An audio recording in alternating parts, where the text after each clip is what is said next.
അസൂയയുടെ മൂർത്തിഭാവമാണ് P J Joseph എന്ന് P C George. K മാണിയും പി സി ജോർജും പി ജെ ജോസഫും ഒന്നിച്ചു പ്രവർത്തിക്കാൻ തീരുമാനിച്ചപ്പോൾ പി സി ജോർജിന് വൈസ് ചെയർമാൻ സ്ഥാനം നൽകാൻ ആലോചനയുണ്ടായി. എന്നാൽ കടുത്ത അസൂയമൂത്ത് P J Joseph P C ജോർജിനെ പുറത്താക്കാൻ കെ മാണിയുമായി ചർച്ച നടത്തിയെന്ന് പി സി ജോർജ് പറയുന്നു.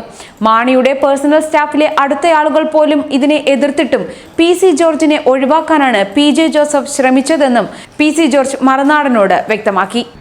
പി ജെ ജോസഫ് എന്ന പാർട്ടിയുടെ വർക്കിംഗ് ചെയർമാൻ, പാർട്ടിയുടെ രണ്ടാമനാണ് എന്ന് പറഞ്ഞാലും സീറ്റ് ആവശ്യപ്പെടുന്നു, സീറ്റ് നൽകുന്നില്ല. ഒരു പാർട്ടിയിലെ മാണി സാർ കഴിഞ്ഞാൽ രണ്ടാമത് വരുന്ന ഒരാൾ സീറ്റ് ആവശ്യപ്പെട്ട് കൊടുക്കാതിരിക്കുന്നത് ഒരു മുന്നണി അല്ലെങ്കിൽ ഒരു ഉൾപാർട്ടി ജനാധിപത്യത്തിൽ ഒരു മോശം പ്രവണതയായിട്ടല്ലേ കാണാൻ കഴിയുക.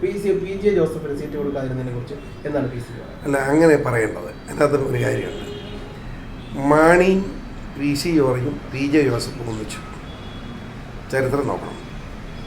ഞാനും ബഹുമാനപ്പെട്ട കെ എം മാണിയുമായിട്ട് യോജിച്ച് പ്രവർത്തിക്കാൻ തീരുമാനിച്ചു. ഒരു പാർട്ടിയായി.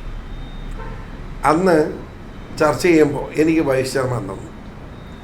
അപ്പോൾ ഞങ്ങൾ കേരള കോൺഗ്രസ് ശക്തമായി മാറുന്നു പറഞ്ഞപ്പം കുശുമ്പും കൊണ്ട് ജോസഫ് ഓടി വന്ന് കയറി. ജോസഫും മാണിയായിട്ടുള്ള ചർച്ച ആദ്യത്തെ തീരുമാനം എന്നെ മര്യാദ പഠിപ്പിക്കാവുന്ന ഒന്ന് ആലോചിക്കണം. ജോസഫ് വന്ന് കയറിയാൽ കുശുമ്പാണ്, അസൂയയുടെ ഒരു മൂർത്തിഭാവമാണ് ഈ ജോസഫ്. പറയേണ്ടി വന്ന് ദുഃഖമാണ്.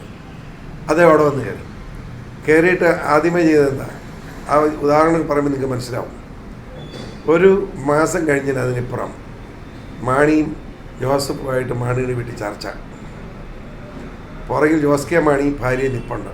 വാതിന് പുറകിൽ എങ്ങനെ എന്നെ ഒഴിവാക്കാം, അതാ പി സി എന്നെ ഒഴിവാക്കുന്നത് എങ്ങനെ.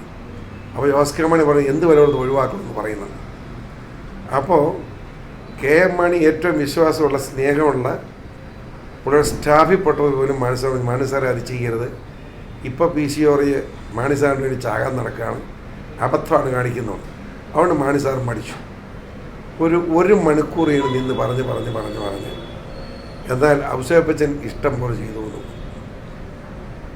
അതാണ് മാണി സാർ കൊടുത്ത ഉറപ്പ്. ഞാൻ അന്നേരെ ഇറങ്ങി. ഞാൻ അപ്പം മാണി സാറിനോട് പറഞ്ഞു, ഞാനന്ന് ഇരിക്കുക. അപ്പോൾ ഇവിടെ തിരുവനന്തപുരത്തുണ്ട് സ്റ്റാഫ്. അപ്പോൾ അവിടെ ഇരുന്നുകൊണ്ട് പി ജെ പറഞ്ഞു, ഞാൻ രാവിലെ 6 മണിക്ക് വിളിച്ച് പി സിയുടെ വൈസ് ചെയർമാൻ സ്ഥാനം ഇതൊന്നും മാറ്റുകയാണെന്ന് പറയും എന്ന് പറഞ്ഞു. ശരി എന്ന് മനസ്സിലാക്കുന്നു. അങ്ങനെ വീട്ടിൽ നിന്ന് ഇറങ്ങി ഉടനെ തന്നെ അവിടെ നിന്ന് സ്റ്റാഫ് എന്നെ വിളിച്ച് സ്റ്റാഫോ ഉത്തരവാദിത്തപ്പെട്ട് എന്നെ വിളിച്ച് പറഞ്ഞു, നാളെ രാവിലെ പി ജെ വിളിക്കും, ഇത് പറയാനാണെന്ന് പറഞ്ഞു. അപ്പം ഞാനിത് നോക്കിയിരിക്കുക. വിളി 6:30 ഫോൺ. ജോർജെ, അതായത് എന്തോ ഒരു മയവാന്ന് പറഞ്ഞാൽ മനുഷ്യന് ഇത്രയും വലിയ വഞ്ചകനുണ്ടോ എന്ന് ആലോചിക്കണം. ജോർജെ, എനിക്കും ജോർജിന് ഇഷ്ടമില്ലാത്തൊരു കാര്യം പറയാൻ വിളിച്ചതാണ് എന്നാലോചിച്ച്. അദ്ദേഹത്തിനും ഇഷ്ടമില്ല, എനിക്കും ഇഷ്ടമില്ലാത്ത കാര്യം പറയാൻ പോകും.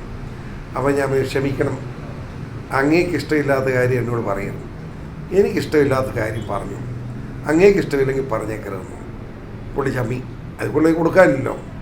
അവിടെ പുള്ളി പറഞ്ഞു, അല്ല ജോർജ്, അത് ഞാൻ അങ്ങനെ പറയരുത്, എനിക്കിഷ്ടമില്ലാത്ത എന്ത് വേണേൽ പറഞ്ഞ് ഞാൻ കേട്ടണം, അങ്ങേക്ക് ഇഷ്ടമില്ലാത്തത് പറയരുത്. അങ്ങേക്ക് ഇഷ്ടമില്ലാത്ത പുള്ളി പറയുന്നത് പുള്ളി എങ്ങനെ പറയും? അവസാനം ഏതായാലും ജോറെ പറയാതിരിക്കാൻ പറ്റിയില്ല. ജോറിനെ വൈസ് ചെയർമാൻ സ്ഥാനം നീക്കം ചെയ്യുകയാണ്. ഞാൻ ഇന്നലെ രാത്രിയിലേ എറിഞ്ഞായിരുന്നു. അന്നേരം പുള്ളി ഫോൺ കട്ട് ചെയ്തു. ഒരു മനുഷ്യൻ്റെ വഞ്ചന എത്ര വലുതാണ്. ഞാൻ കേരള രാഷ്ട്രീയത്തിൽ കണ്ടത് ഏറ്റവും വലിയ ഹിപ്പോക്രറ്റാണ്. ഇപ്പോൾ അങ്ങേര് ഞാൻ ചോദിക്കട്ടെ, ഇങ്ങനെ പാർട്ടിയുടെ വർക്കിംഗ് ചെയർമാൻ, അവിടെ തീരുമാനം എന്താ? പാർട്ടിയുടെ ചെയർമാൻ ജീവിച്ചിരിപ്പില്ലേ? അങ്ങേരല്ലേ പറയേണ്ടത്.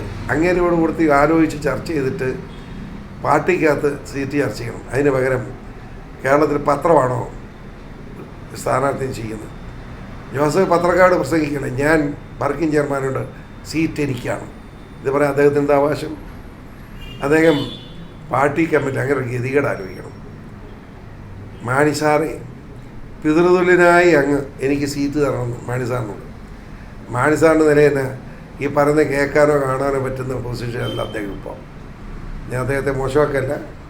അദ്ദേഹത്തിൻ്റെ ആരോഗ്യവും സ്ഥിതി അനുസരിച്ച് അങ്ങ് പിതൃതുല്യനാണെന്നൊക്കെ ജോസഫ് കരയുന്നുണ്ട്. പക്ഷേ പുള്ളിക്കൊന്നും മനസ്സിലായില്ല. പുള്ളി ഇങ്ങനെ കണ്ടുപിടി ഇങ്ങനെ ഇരിക്കുക. ആ കഴിഞ്ഞ് പാർട്ടി കമ്മിറ്റി അപ്പോൾ അന്ന് അവിടെ 4 ജില്ലാ പ്രസിഡന്റുമാരായിട്ട് പി ജോസഫിനെ തന്തയ്ക്ക് വിളിച്ചു. ആ കമ്മിറ്റിയിൽ തന്തയ്ക്കാണ് വിളിച്ചത്. അപ്പോൾ മാണി സാറ് ഏതാണ്ടൊക്കെ മനസ്സിലായി മനസ്സിലായി കൈവെക്കാണ് നിർത്തിയേക്കാൻ ഞാൻ തീരുമാനിച്ചോളാം എന്ന് പറഞ്ഞു. ജോബ് വരും അതുപോലെ ഒരു ഗതികേടുണ്ട് ജോസഫിന്. എന്നിട്ട് ആ കോട്ടയം നിയമത്തിലെ വാർഡ് പ്രസിഡന്റുമാരാണ് പിയുടെ മാണിയുടെ വീട്ടിൽ ചെല്ലുന്നത്. മാണിയൊന്നും ഇല്ലാതെ അത് ഈ മെത്രാന്മാർ ഈ ജാക്കബിസ് മെത്രാന്മാരൊക്കെ മരിച്ചു കഴിയുമ്പോൾ ഇരിക്കുക കണ്ടിട്ടുണ്ടോ? അതങ്ങനെ കെട്ടി വെച്ചിരിക്കുകയാണ്. എന്നുവെച്ച് ഉറാല പുറത്തിടും, അത് കൈമുത്തിയാണ്, അതേ മുത്തിയാണ് വിശ്വാസികൾ ആചാരി അർപ്പിക്കുക എന്ന് പറഞ്ഞവരെ മാണി ഇങ്ങനെ കസേരയിലിരിക്കുക, കയ്യെ മുത്തി പോകുന്നില്ല എന്നൊന്നും പറയുന്നില്ല. പറഞ്ഞാൽ നമ്മൾ കേൾക്കുന്നില്ല, എല്ലാവർക്കും അറിയാം. ഏതാണ്ട് വൈകുന്നേരം ആയപ്പോഴത്തേന് ജോസ് കെ മാണി ഒരു കത്ത് കൊടുത്തു, സ്ഥാനാർത്ഥിയായിട്ട് നമ്മളെ ചാഴികാടിനെ ചെയ്യിച്ചത്. ജോസഫ് കരഞ്ഞുകൊണ്ടതിൽ കിടപ്പുണ്ട്. കരഞ്ഞിട്ട് കാര്യമുണ്ടോ? അല്ലെങ്കിൽ ജോസഫിന് ക്ലെയിം ഉണ്ടെന്ന് പറയുന്നതിന് അർത്ഥമില്ല. പാർട്ടി ഒന്നായപ്പോൾ എഗ്രിമെൻറ്റിന് 3 സ്ഥാനം ജോസഫ് മാണി എടുക്കുമ്പം 1 സ്ഥാനം ജോസഫിന് കൊടുത്താൽ മതി. ഇപ്പോൾ ലോകസഭ എടുത്തിട്ടുള്ളൂ, അല്ല രാജ്യസഭ മാണി എടുത്തു, അടുത്ത സ്ഥാനം മതി. അത് അവർക്കെടുക്കാൻ നിയമം അനുസരിച്ച് 3ാമത്തെ സ്ഥാനം വരുമ്പോഴാണ് ജോസഫിന് ക്ലെയിം വരുന്നത്. അതുകൊണ്ട് ജോസഫ് ഈ അദ്ദേഹത്തിന് ഈ സ്ഥലകാല ബോധവും അതുപോലെയൊക്കെ നഷ്ടപ്പെട്ടെന്ന് എനിക്ക് തോന്നുന്നു. വിളിക്കാതെ ചാടിക്കയറിച്ചില്ല. എറണാകുളത്തെ UDF കൺവെൻഷൻ, അതിൽ ജോസ് കെ മാണിയുടെ പേരാണ് വെച്ചിട്ടുള്ളത്. ജോസ് കെ മാണിയെ പ്രസംഗിക്കാൻ വിളിച്ചു, ജോസഫ് അവിടെ പോയി കുത്തിയിരിക്കുക. ആര് വിളിച്ചു? എന്തിനു പോകുന്നു വിളിക്കാത്തത്? കട്ടപ്പന ചെന്നു. കട്ടപ്പന ചെന്നിട്ട് ഡി കുര്യാക്കോസ് വിജയസാധ്യതയുള്ള സ്ഥാനാർത്ഥി ഇപ്പോഴത്തെ നിലയിൽ അവിടെ ചെന്നിട്ട് പറഞ്ഞു ഡി കുര്യാക്കോസ് മകനാണ്. എങ്ങനെ മകനാണെന്ന്? മകനെ ചാടിക്കറി പ്രസംഗിച്ച് ആരും വിളിച്ചില്ല. ഡി കുര്യാക്കോസ് ചില മുഴുവൻ ഏറ്റിരിക്കുന്നു. അവിടെ കോൺഗ്രസ് ഏറ്റവും അത് ജോസഫ് പോകണം. അത് ജോസഫ് എന്താ പറയുന്നത്, ജോസഫ് എന്താ ചെയ്യുന്നത് ജോസഫിന് അറിയില്ല. ഒരു ബുദ്ധുവായ പയ്യനുണ്ട് അദ്ദേഹത്തിന്. ആ പയ്യൻ്റെ പേരിലുള്ള സ്വത്ത് മുഴുവൻ പാവങ്ങൾ കൊടുക്കാൻ വന്നത്. അത് പറഞ്ഞിട്ടാണ് കൊടുക്കുന്നത്. ദാനം ചെയ്യുന്നത് പറഞ്ഞിട്ടാണ്. മഹാന്മാർ പറഞ്ഞ് ഇടത് കൈ കൊണ്ട് ചെയ്യുന്ന വലത് കൈ എറിയരുതെന്നല്ലേ, വലത് കൈ കൊണ്ട് ചെയ്യുന്ന ഇടത് കൈ എറിയരുതെന്ന്. ഇങ്ങനെ പറഞ്ഞ് 1000 പേർക്ക് 1 ലിറ്റർ പാല് കൊടുക്കും. ഇതൊക്കെ പുള്ളിയോട് ചോദിച്ചത്. നമുക്കെന്ത് കാര്യം അറിഞ്ഞിട്ട്? തലയ്ക്കെന്തോ കുഴപ്പമുണ്ടെന്നീ സംശയം വല്ലതുണ്ട്.